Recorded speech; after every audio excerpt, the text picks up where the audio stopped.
taking devices from your kids is one of the best things you could do for them. I've heard so many like child psychologists, people, even people who make devices. They say, look, the best thing you do for your kids is not have anything. And if you have to have it, extremely limited, because boredom is good. Yeah. Silence is good. Absolutely. Creativity and contemplation and catharsis. Yeah. It's powerful. Yeah. Another easy practice is going for a walk with no headphones, no music, no audiobook. Because it's like, oh, I'm going to go for a walk. I'm going to listen to my book. I'm going to listen to music. I'm pump it up and whatever. Go for a walk, 30 minutes, no music, no audio. Kind of force yourself to be alone with yourself. It could be pretty harrowing to be away from everyone and just by yourself. And now you have your thoughts and you're away. You're kind of forced to talk to yourself and pray, you know? Yeah. One time after Jen died, I went to the beach and I was like, I'm just going to walk because I was like so stressed out. I just kept walking. It was like a Forrest Gump moment. I think I'm going to turn around. Because whatever was inside of me and all the exhaustion of what was going on in my mind, as I was walking, quietly by myself, it's like the intensity of the thought started deadening. And then those thoughts went away and there's another layer of them. And then the intensity was there. And then all of a sudden it's like, it's all gone. And you're like, you feel like whole again. And then I just turned around and walked back. I was like, crap, I went really far. Feet were burning. I don't know. I just ended up walking one day. How'd you do that? Oh, walking. So there's something about that too. And this is, going back to specialists and that do a lot of work in these areas of how key it is to be able to have singular sensory experiences that aren't impacted by other things. And so some people are like, oh, I love to listen to music while I pray or while I read or while I do too. Or while I exercise. But there's something about that of like me sitting down and reading. I'm not doing anything else. It's if you try it, it's weird. Like, because I'm so used to the multitasking kind of mentality of training for a half marathon right now.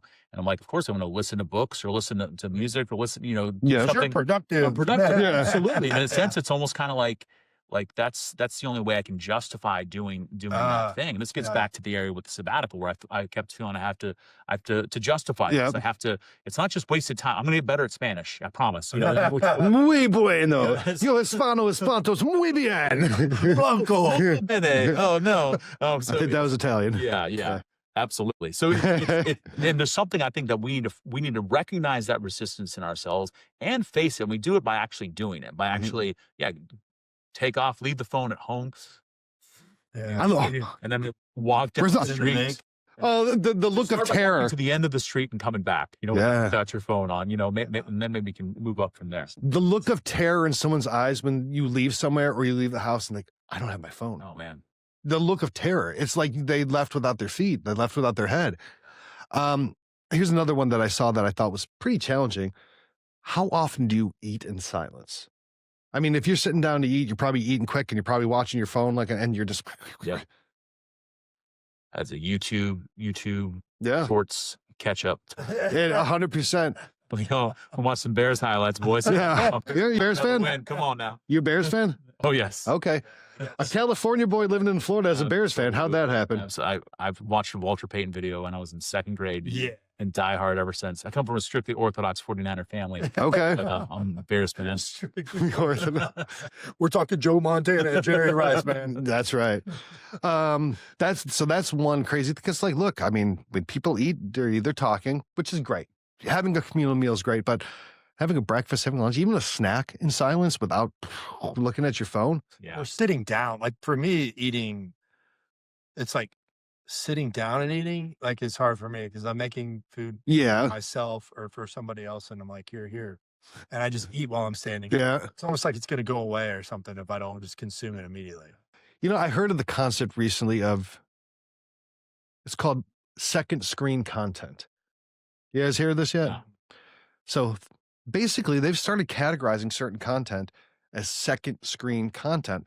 Music, even the beloved Catholic talk show, is probably second screen content.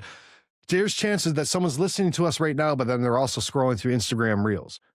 because it's now content that is basically most often consumed on your second device. So you're listening to it on your headphones, but you're looking at Twitter. You're watching TV, but you're listening to an iPad. That's the level that we've gotten to. That's crazy town, guys. Yeah, Anthony of the Desert had no idea about that. So we've got our own unique challenges. Well, Anthony of the Desert would be like, what? You got second screen content? Like, I just had Romans after me. This is nothing.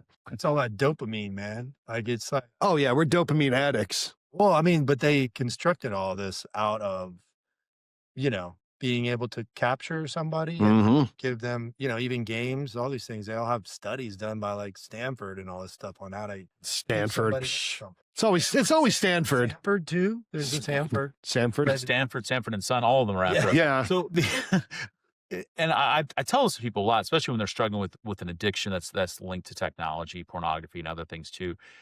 We think of how I'm sure the rise of gambling addiction has got to be up there, with how that's everywhere.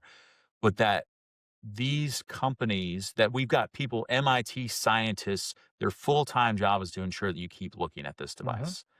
So terrifying. So that's just the world aspect. Then there's also our own fallen humanity, the flesh, and then there's the devil. The devil is a roaring lion is going to try to seek to keep us ensnared. So to just kind of have the sense of like, I did not look at my phone as much. I don't know about you. I've done that a bajillion times, and a bajillion and one times it hasn't worked. So it has to be something outside of myself. It has to be something that's difficult. That's why Exodus 90 is so effective. That's why not allowing your phone into your room, or some people go into sticking your phone in a potato gun, shooting it into the ocean. Yeah, those steps, and not those, even those don't equal freedom, because then we still have our own minds and hearts and our own imaginations to allow to be sanctified. But man, whatever steps you and I can take towards making space, creating silence, allowing prayer to be a primary part of our lives, excising those things that that can be distracting or even worse, sinful. Man, those are steps we'll take. And again, I'm speaking to myself here. This might not apply to anyone else. Pretty sure it does. But yeah, that's for me. I can't believe you're a priest. I thought you were supposed to be holy. Well, once I follow my advice, I'm going to be so holy.